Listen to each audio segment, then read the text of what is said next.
Welcome, my dear brothers and sisters. As we look to reopen the church, I wanted to give you this virtual tour of what we have done and will do going forward to help ensure that the church is as safe as possible as you look to weigh the decision on whether to come back or not. And that's really the purpose of this. There are going to be some of you who are eager to come back, and then there's some who are a little bit more skeptical, who are a little more leery. The purpose of this video is to help give you that visual guide so that you in turn can decide whether you're going to return right away in a couple more weeks, or if there is still an indefinite period that you are going to remain at home. The big issues that we've faced so far this month, and particularly the last couple of weeks, that will still, I do urge you to consider and think about before making your final decision. One, Yuma has now become a bit of a hotbed for the COVID-19 disease. We are continuing to see large numbers increase every single day. Is this the end-all be-all of it? No, but it is something to consider. The second, even though churches are opening up and activities are happening, the CDC is still generally recommending seniors 65 and older and all those with pre-existing conditions to remain home as much as possible. Now, as you do know, most of our congregation is made up of seniors 65 and older. If we were to say, do nothing, it would probably mean that we would not open up for quite some time. We are telling you these big factors so that you can make the decision. But I would encourage you, if you have questions or doubts, you can talk to me, talk to the elders, or even talk to your family and discuss all of that. You are more than welcome to share this video with them to show the changes that we have made, or to anyone else who is interested in seeing. If you choose to stay home, that is fine. We will continue to minister to you as well in whatever capacity we can and hopefully make things easier going forward.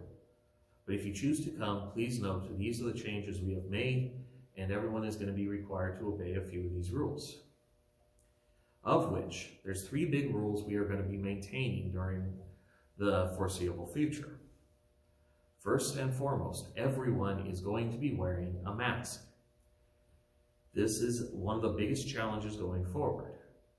A lot of people are not starting to wear them and so forth. Some people are not as nervous, as well as there's a lot of people who are just not wearing them correctly. In our case, we are requiring everyone to wear a mask during the whole of the service, covering both the nose and the mouth. The only exception to this will be myself, and I will actually be remaining up here during the bulk of the service, so that way my words can be clearly heard going forward. Sometimes the mask muffles it a little bit. But I will then put on my mask particularly for the distribution of communion. Second, we're going to try our best to maintain a 6-foot distance with all our seating, with walking through the church as best as possible. This is not going to be perfect throughout, but we are going to try our best, and you will see that through the virtual tour. The third, and probably the most difficult, is the fact that we are encouraging no physical contact with other people and with as little physical contact throughout the sanctuary. We are not going to be shaking hands or giving hugs or anything like that. We are trying to maintain that physical distance just in case somebody is a carrier and is able to spread the virus. This also means we are going to try and limit what you are able to touch in the sanctuary. Primarily the only thing you're going to be touching is the chair you are sitting in. Everything else has either been changed or removed, so that way you don't have to pick up even a pen or pencil, as you will see in the tour.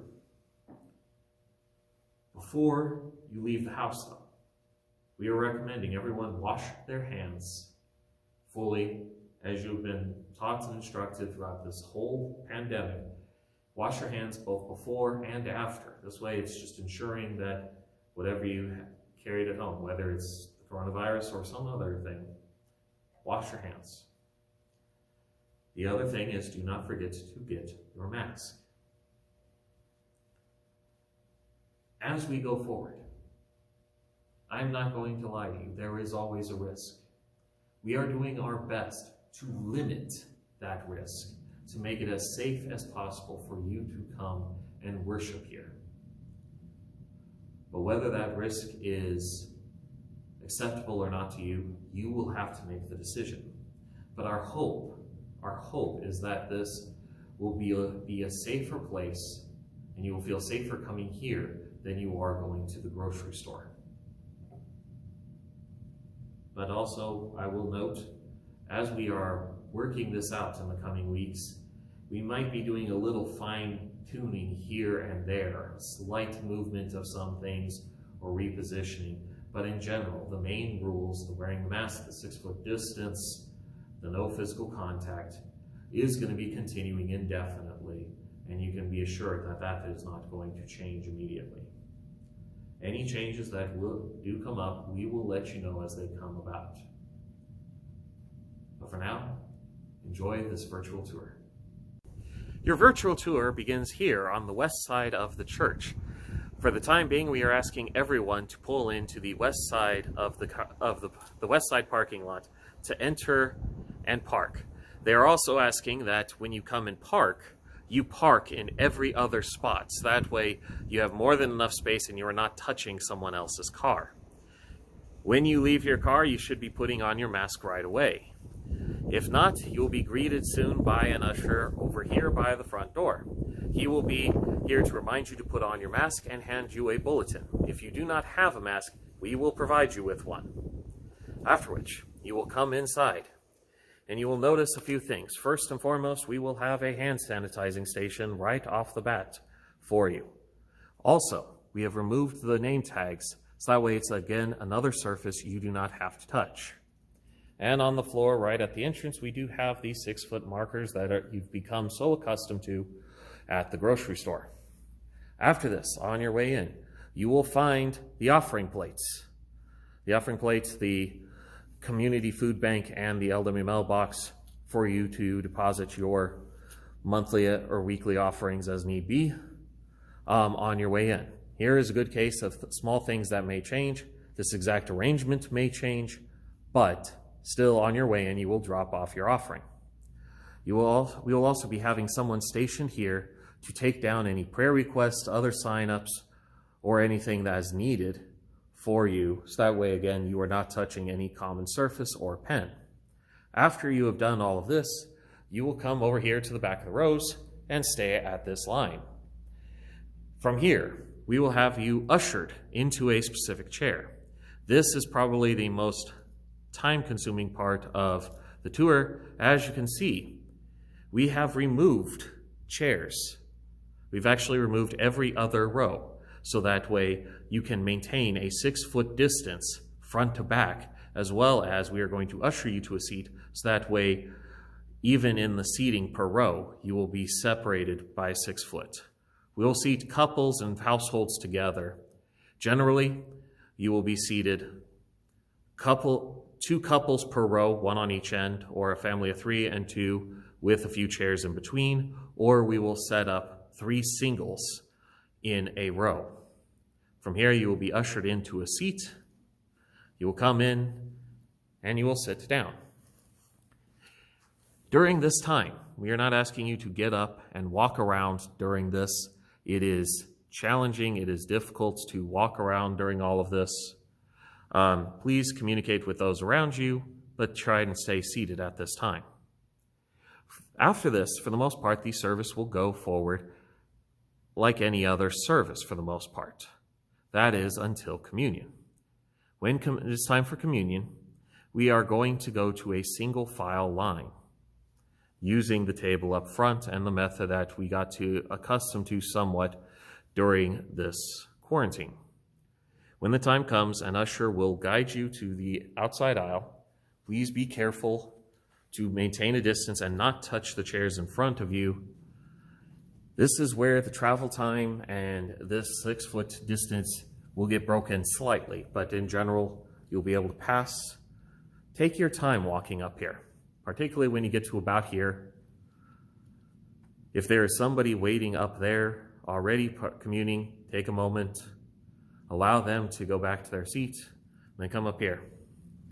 During communion, I will be placing the cups up here, and inside the cup, as you will see, the wafer is sitting on top, and then the wine will already be in there.